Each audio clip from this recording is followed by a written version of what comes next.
pick for top lane, or will they go for something more meta? Because Echo was one of the champions that slipped through the first 5 bans. Well, Echo might slip through here too. He does. Lissandra, the final ban from the KT side, so Echo is available. And will be taken. It's gonna get picked, yeah. So Sumday's answer to Echo in the Telecom Wars a couple of weeks ago was Cannon. Now the Cannon laning phase is very poor against Echo, but of course Cannon can have that massive impact in team fights if he's left to it. Just the issue is, in the long lane, Echo has a lot of chase potential to kill that Cannon.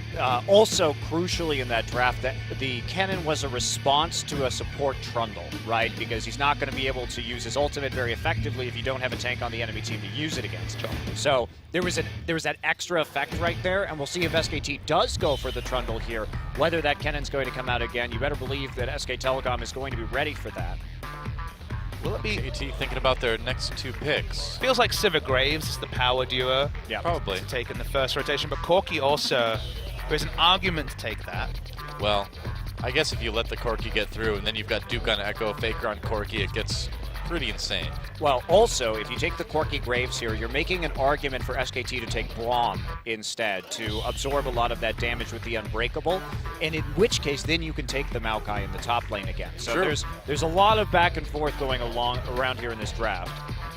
We'll leave the Sivir over to SKT, who you have to expect will gobble it up. It's definitely a very strong laning duo. It's not the Alistair, it's not the Braum or the Trundle we talked about. It could actually be a pivot onto the Alistair. But the one thing for KT is that we saw SKT 4 times in a row on red side, all 4 games counterpick for mid lane. With this Corki lock-in, you know that most of the time KT are going to be counterpicking for top, but they do have the flexibility to put Arrow onto the Corki as well. Yeah, the Varus up 2 from game number 1. So if you really wanted to go hard for a poke composition, you could take Varus, Corki, and Graves and try and set up once again. Like Maokai Trundle, perhaps, as the final remaining champions. But the Trundle is locked in. Yeah, I'm going to take the Sivir Trundle now, so still worried about that Maokai. Does give rise to the Cannon that we've been kind of mulling about. Monty mentioned it, but do not steal any real meaningful stats from a Cannon as the Trundle.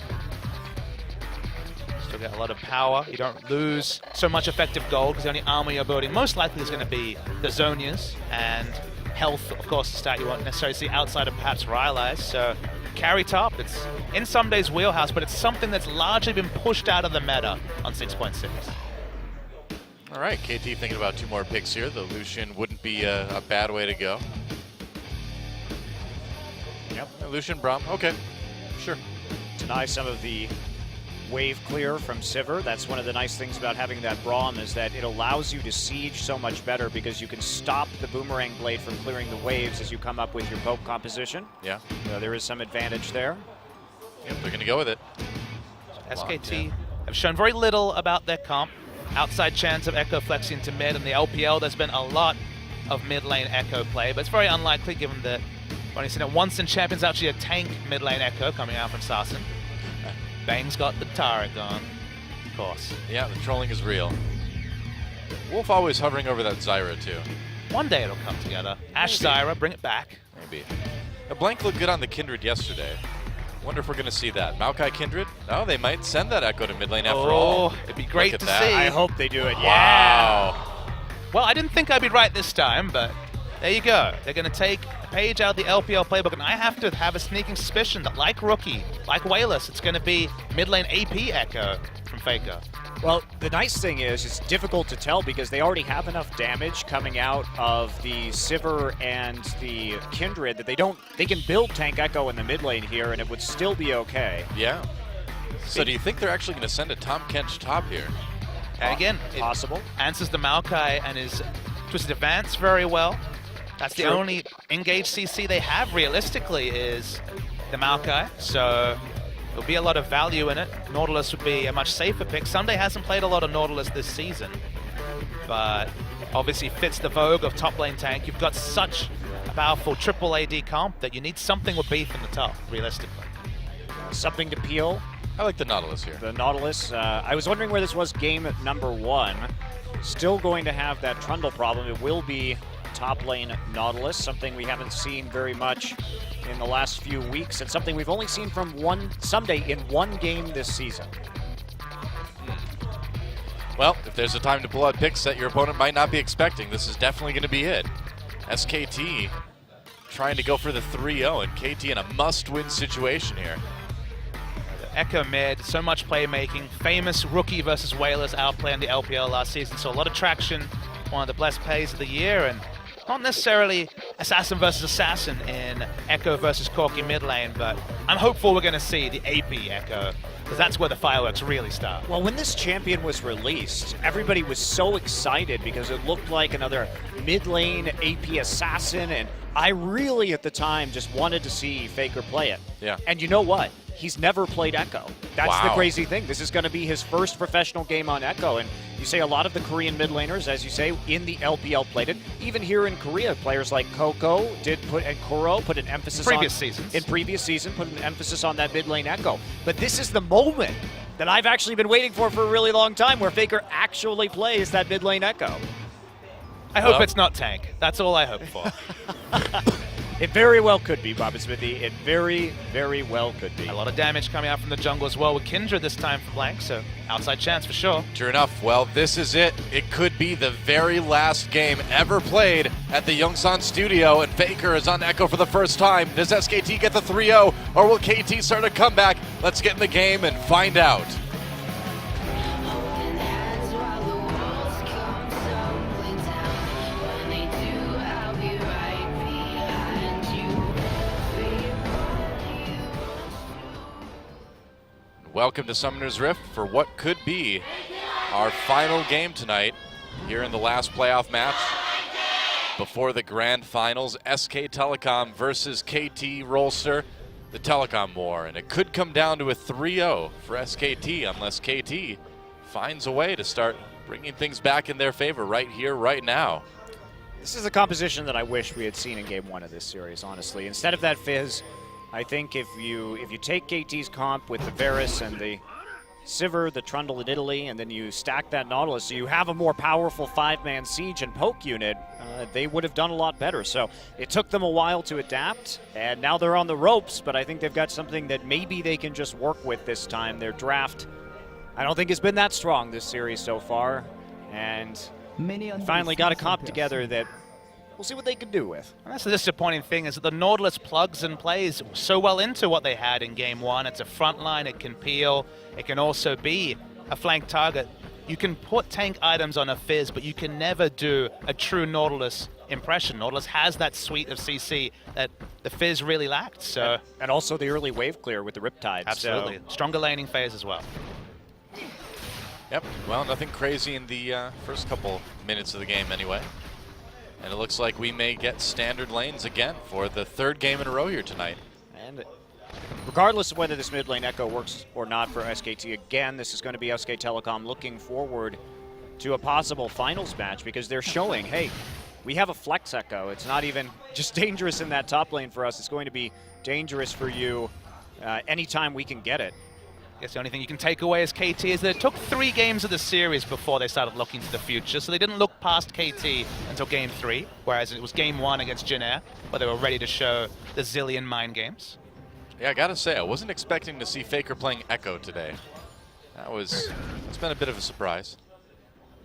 One thing that we have to question coming into this is also SK Telecom having a lot less engage than they have in previous games. And in Game 1 especially, Duke was a little bit ahead of his team a lot of the time when it came to those engages.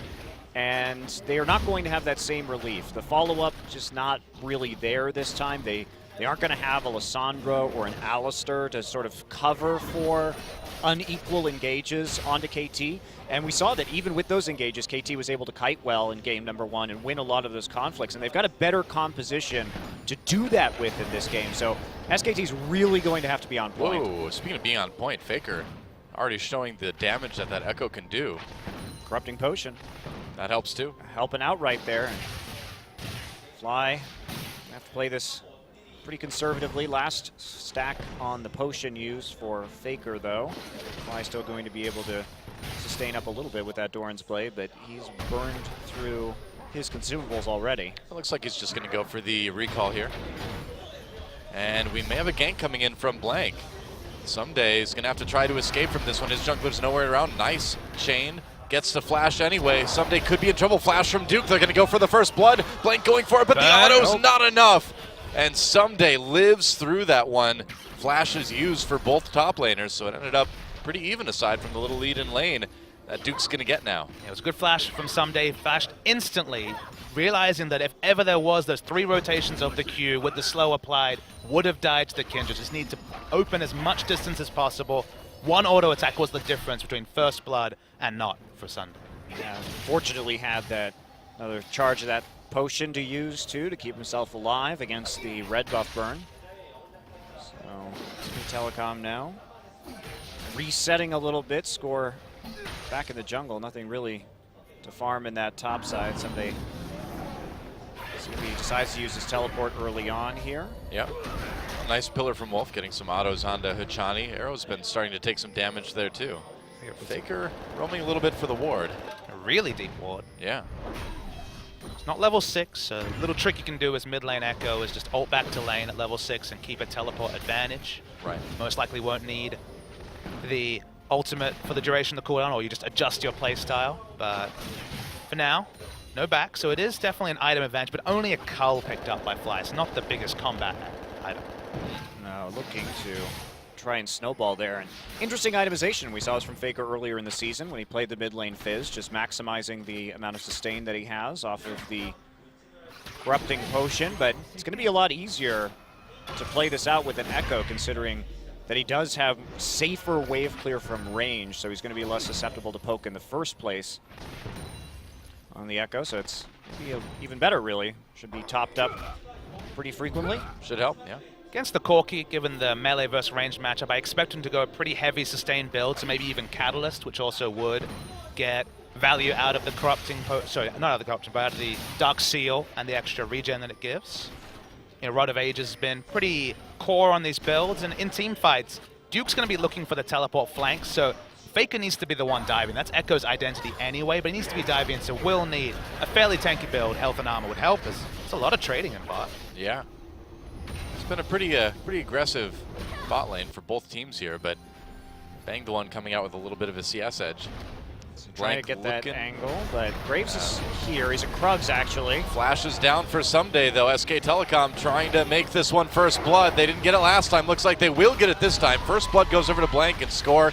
Just a little bit late to that one to help out. But Duke doing a really good job of body blocking the dredge line from coming through, too. Had a very good angle on the inside track to prevent Sunday's escape. Oh, Time Winder just a little bit too slow. We'll put the microscope on the jungle matchup during Game 1, and you have to say that Blank has adapted really well, specifically in his pathing here in Game 3 has been very smart. And if we really examine what scores put together over 3 games, it's a single Baron steal and nothing else. He hasn't impacted lanes. He didn't gank for the Fizz lane in Game 1.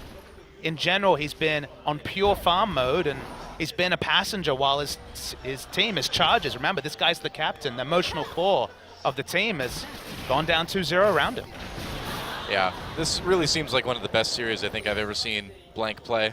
Absolutely, especially because yesterday he was having a really hard time against Winged. Yeah. I didn't expect him to bounce back so well. Well, we had a lot of questions after that match yesterday of, if he's struggling that much against Winged, how hard is it going to be to play against a player like Score? But he has handled him so well. Very, very well prepared coming into this one. Faker able to create those big zones with the parallel convergence. Still taking a lot of damage, though. Looks like he's not going to be going for Catalyst. Got the Negatron in tow, so maybe Abyssal Scepter just for a bit more early power. Well, great. That means we're not getting a mid-tank Echo. Hooray! That is good. It really was. That question was not going to be answered until after that, his next item after the Dark Seal. Fair point. Because you can always get that Dark Seal and sell it on later and just use it for the laning phase. I saw Ruby Crystal and Sapphire Crystal from Sarsen. I was like, oh boy, Catalyst! And no, it was actually a Balmy Cinder and Sheen, and that was when I was like, oh, okay. This isn't what I was hoping for at all. Why not?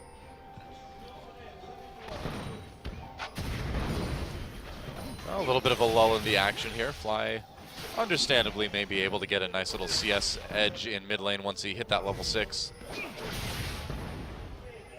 Hard for the melee, mostly melee Echo to keep up like that. Faker's not doing a bad job, though. Really interesting. We've had standard lanes all 3 games so far. Yeah. Almost feels like if SKT win 3-0 with 3 games of standard lanes, it's another mind game of just hiding information about lane swaps and about certain just play styles. Because, I mean, again, every time you play an extra series before the final, it should be more and more tape for your enemies to dissect. But if all 3 games are very similar and SKT win them, there's 2 ways to look at it. You're like, well, that's what all SKT has, or that's just SKT holding strats. And we know enough about SKT to know that this is just playing into their wheelhouse. They want to show as little as possible before they play the Rocks Tigers next week. Yeah. Oh, they really got their wish as far as that went yesterday, getting to play basically the same thing every game. Siva Maokai draft. Yeah. 4 games in a row. No lane swap 3 games in a row. That's a lot of information hidden. Yep. Also, just by shutting down Someday, we know that Someday and Score are those major threats on KT. Score has been a bit absent during this series, and with the early first blood onto Someday right here, you know you're taking some of the wind out of KT's sails, because Fly and Arrow just haven't stepped up in the same ways that Faker and Bang have to really hard carry games this season. And Fly is just not a player with a hard carry mindset. You just look at the fact that these guys have pretty similar champion pools. Honestly, Faker's identity has been more of a utility bot than in previous seasons. He's definitely been playing around Bang in a lot of their series, and yet the DPM numbers tell the tale. These 2 guys have very different DPMs despite similar champion pools, because Faker is lane dominant. He can take games by the scruff of the neck, and that's just not something Fly has shown at any point this season. Yeah. And that's something that Someday used to be able to do on some of those carry top laners, but now that it's kind of a tank meta, he hasn't been able to quite perform that same way. It's been tough. Fly, though, that said, getting a good amount of damage in on that mid lane turret.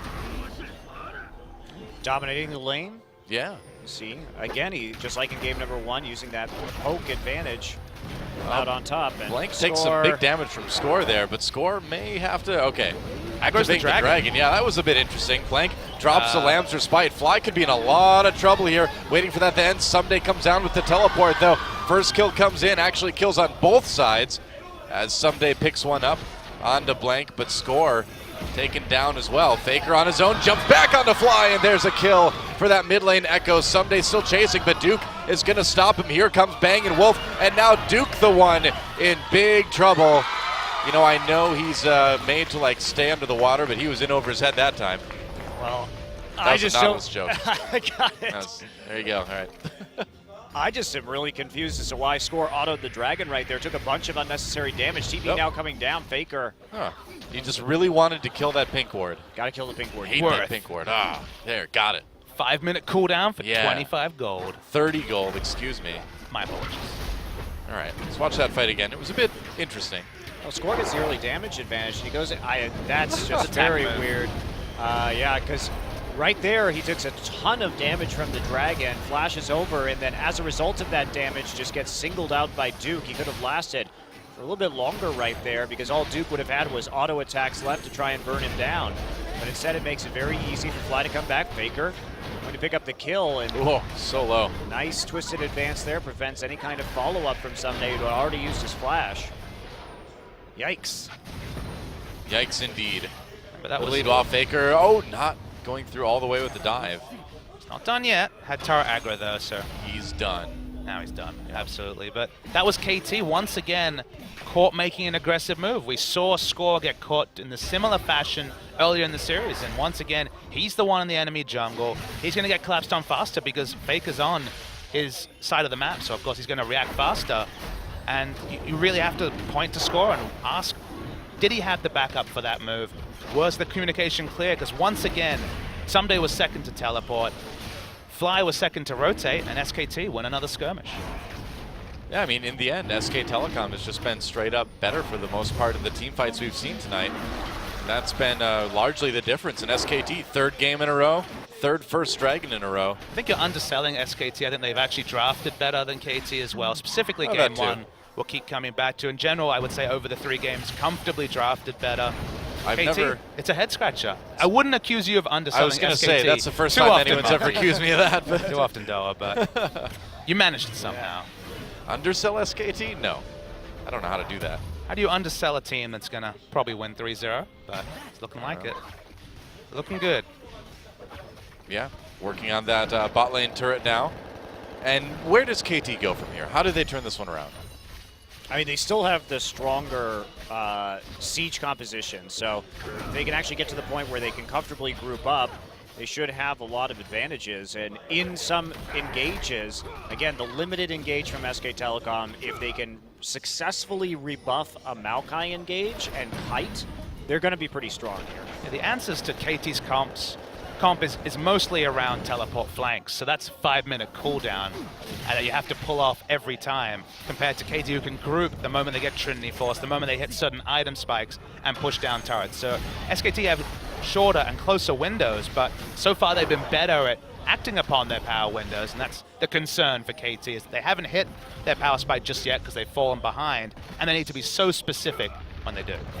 You know, they've been getting nearly every Rift Herald, too, this series. They've been getting nearly every objective. This is the Yeah. third game in a row they've had first Dragon. Is it one Baron?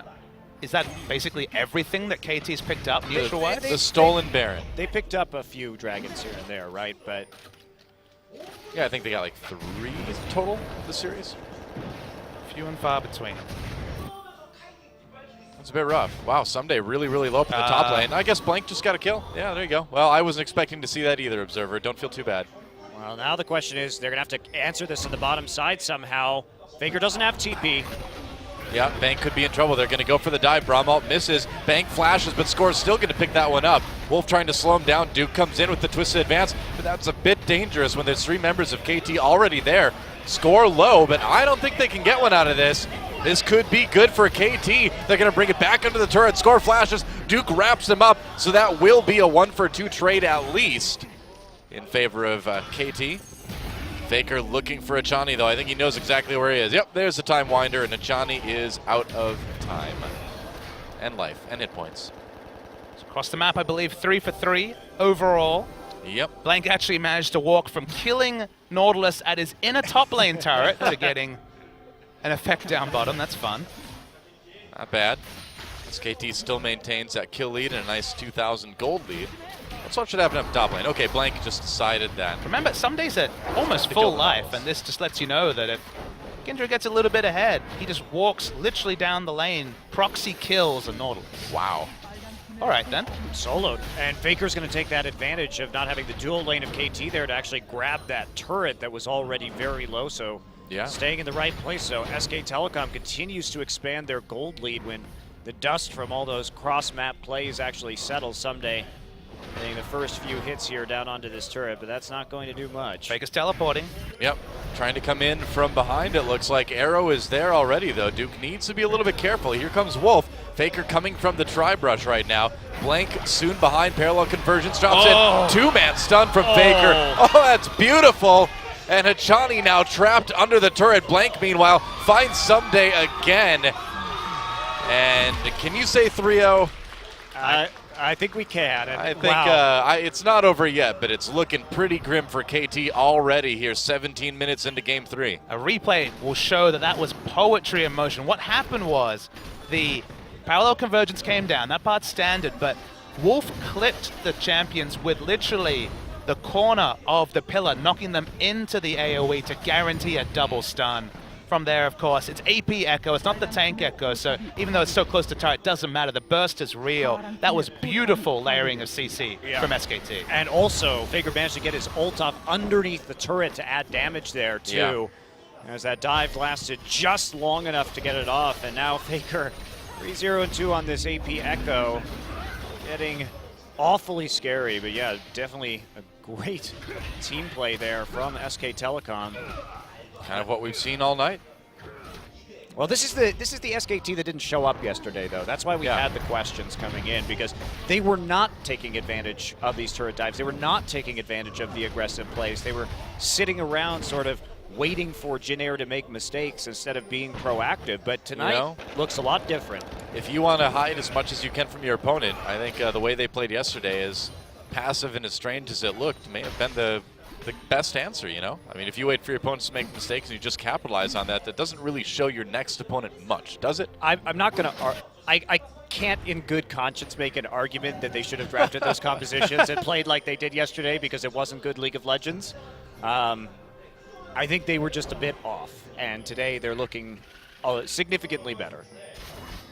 This reminds you, we've always in these scenarios with incomplete information, just like spring last season where Cinderhawk came in, we knew that was throwing the G-Tigers off to some degree, but you're always like, okay, they don't look great, but maybe they're hiding things for the finals, and then they got 3-0 and just smashed. SKT, they came in without much momentum before the grand final last season, and we thought, okay, KT have been looking good. SKT, we haven't seen answers to our questions. You have to tip KT, and we have KT Monty here, so that much makes sense as well. But Always disappointed. But then SKT had made all the adaptations, so I think the thing you have to take into account is settled team, coaching staff's been around a long time. It feels like SKT, compared to other teams, deserve the benefit of the doubt more and more. Whoa, okay, Faker decides right. to kill Arrow, drops back with the ultimate to get out of that one. And That was quick. I think Faker's starting to get a little bit scary on this Echo. He's got some stacks too, Doa. Yeah, he's Up to 11. starting to. He's taking it to 11. He's dialed it up, that's for sure. Got his 30 AP out of that Dark Seal. I'm and surprised now, he just doesn't start there. Here's the scary thing, because if he gets to 15 and he upgrades into that Medjai's, that's an additional movement speed boost that he's going to get out of that item. And I don't even want to know what an AP Echo with... Wow, they caught the... They killed it Whoa. as it went away. Wow. Yeah, they Never killed seen the that. Rift Herald as the Baron was coming in. But, wow, what do I you mean, know? when you combine the... I don't think I got the credit, actually. They do. As you combine the passive from the Echo with the extra movement speed from... I mean, there's no escaping him at that point. I mean, Get a it's going Lich to be Bane and obscene. chase for It's days. going to be obscene. Okay, then.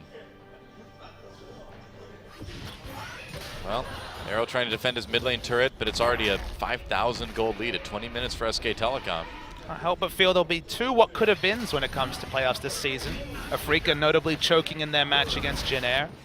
I'm not saying KT's choking, but we were expecting them to be fierce competition today, and drafting game one, certainly questionable. SKT in game two, just one mistake, they pounced on it, and game three seems to be the culmination of everything, and SKT really running away with the series. Yeah. Baron was really attached to that ward. Oh, Several all pops. right. They're going to go in on this, it looks like. Thinking about it, blank over the wall. Oh, they've caught Someday again. Well, it's definitely not Someday's day today.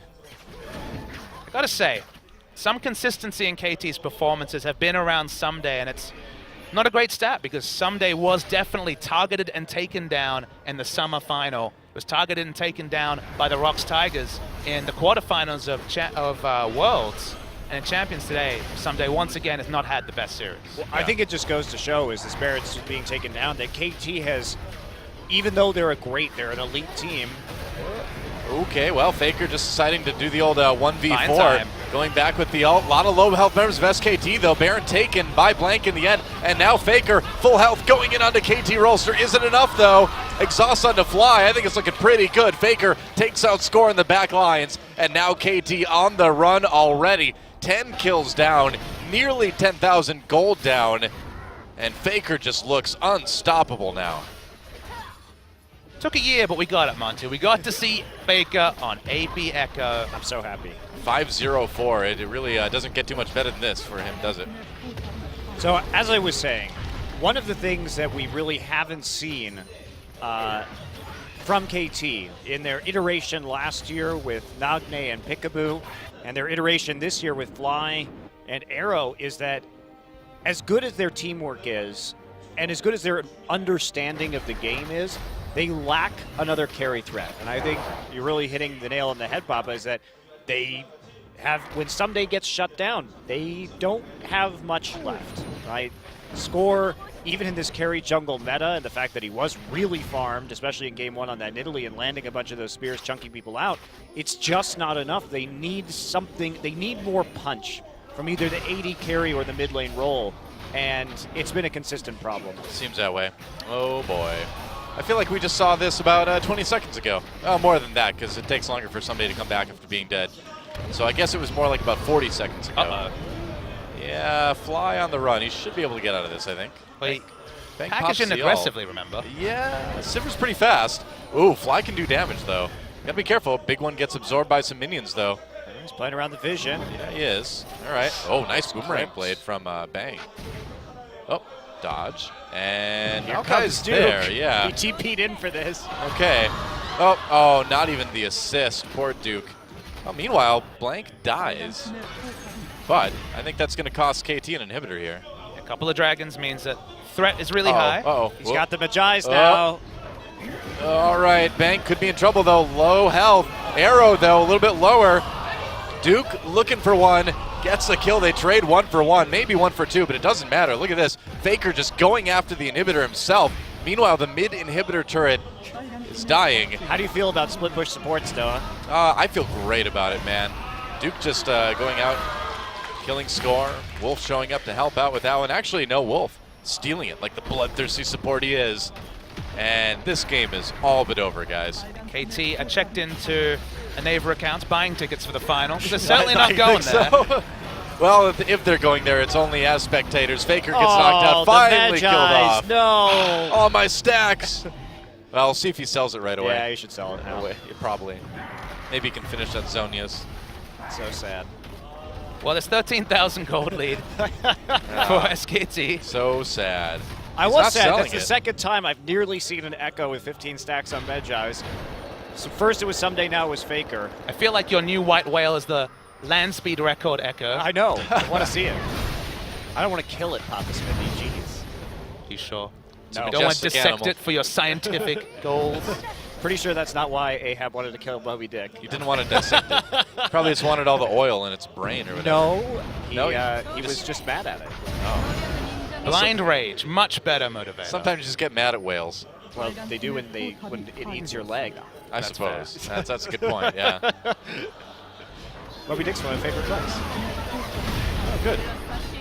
Meanwhile, Dragon taken by SKT yet again as we finish off watching this replay.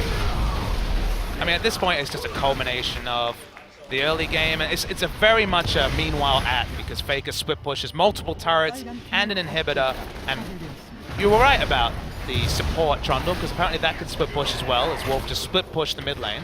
Yeah. Again, while this was all happening. Oh, Faker kept the Magi's, by the way.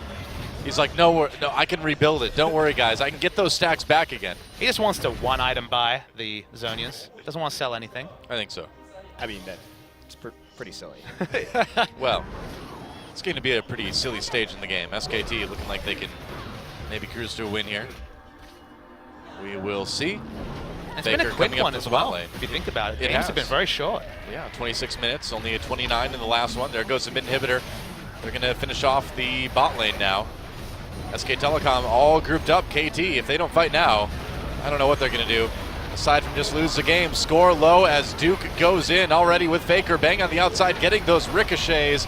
And there goes Fly. Another kill for Faker. Looks like this is it, guys. SKT, if they can win this fight, they can win the game. There goes the Nexus turret. Still fighting. There goes the Nexus. SKT just needs to focus it. They do. Getting a few more kills on the way, but they're gonna finish it off in the end, I think. Yeah, okay, they want to keep fighting. Nope, Duke wants to. There we go. SKT going to the Spring Grand Finals. What a match, a 3-0 for them. And that is it. An era of esports ends at the iPark Mall here in Yongsan, Seoul, South Korea. Almost 10 years of matches, and it ends with a 3-0 for SK Telecom in the Telecom War. There you go. That's that. And I figure we were destined for one of two outcomes tonight. Either this was going to be a close series and the finals was probably going to be very one-sided, or this series was going to be very one-sided and the finals should be great. I hope so. With SKT coming in strong, I think we're going to have a really good final on our hands, considering the Tigers